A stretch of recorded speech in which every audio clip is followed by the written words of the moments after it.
SKN producer, ఇది baby movie producer వచ్చేసి ఒక ఈవెంట్లో అన్నారు, తెలుగు అమ్మాయిలను అసలు ఎంకరేజ్ చేయకూడదు, చేస్తే ఎట్లా ఉంటుందో నాకు బాగా అర్థమైంది అనేసి చెప్పాడు. సో అది ఎందుకు అన్నాడు, ఎవరిని ఉద్దేశించి అన్నాడు? చాలామంది వైష్ణవి చైతన్యని ఉద్దేశించే ఇతను ఈ మాటలు అన్నాడు అని రాస్తున్నారు. ఇన్ కేస్ ఒకవేళ అదే నిజమైతే కనుక వైష్ణవి చైతన్య ఇప్పుడు తన కెరీర్ని నీట్గా మలుచుకునే దశలో ఉంది.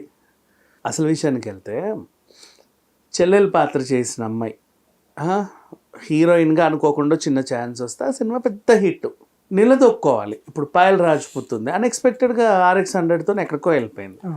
కొంతమందికి ఎప్పుడు బ్రేక్ వస్తుందో చెప్పలేం, అనుకోకుండా వస్తుంది, అనుకోకుండా ఎక్కడికో వెళ్తారు.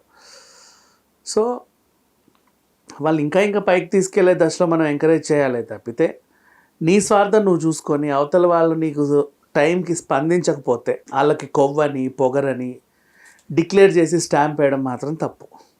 ఇకపోతే ఎస్కేని ఇలాంటి వ్యాఖ్యలు చేయడం అయితే చాలా నీచంగా ఉంది. ఎందుకంటే తెలుగు అమ్మాయిలకి అవకాశాలు ఇవ్వద్దు అంటే అందరూ తెలుగు అమ్మాయిలు, ఫర్ ఎగ్జాంపుల్ నిజంగానే నిన్ను వైష్ణవి చైతన్య మోసం చేసిందే అనుకుందాం, ఆరు ఇంటికి వద్దాం, ఫర్ ఎగ్జాంపుల్ ఆ పిల్ల లాంటిది కాదు బట్ వద్దాం, అందరు అమ్మాయిలు ఒకలాగే ఉండరుగా. ఇప్పుడు తెలుగు అమ్మాయిలు అంటే మన అంజలి ఉంది, పిల్ల ఎవరు అనన్య నాగల్లా అంట ఆమె ఉంది, ఇంకా బోల్డ్ అంతమంది ఉన్నారు తెలుగు వాళ్ళు ఇప్పుడు ప్రజెంట్, ఒకరు కాదు ఇద్దరు కాదు. అంటే వీళ్ళందరూ మోసగాళ్ళు పెద్ద ఇది అన్నట్టు నువ్వు వ్యాఖ్యలు ఎలా చేస్తావు? ఎక్కడెక్కడి నుంచి వచ్చి ఇప్పుడు ఇక్కడ మనకి వచ్చిరాని తెలుగు నేర్చుకుంటూ మంచి మంచి స్థాయికి వెళ్ళే హీరోయిన్లు కూడా ఉన్నారు. సరే ఏదేమైనప్పటికీ ఇతను వాగిందైతే చెత్తవాగుడే, దాని అంత పట్టించుకోవాల్సిన అవసరం కూడా లేదు.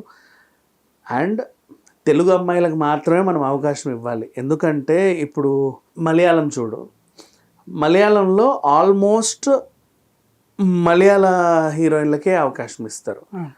కన్నడలో చూస్తే చాలామంది హీరోయిన్ల పేరెంటల్ గౌడ ఉంటుంది, మీరు గమనించి ఉంటే వాళ్ళకే ఇస్తారు. మన తెలుగు వాళ్ళే అందరినీ ఇక్కడ రాణిస్తారు అంతే, మన వాళ్ళకి అవకాశాలు లేవు.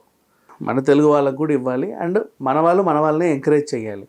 నీకేదో ప్రాబ్లం వచ్చింది కదా అని చెప్పి ఊరందరి మీద పడి ఏడిస్తే అది పద్ధతి కదా.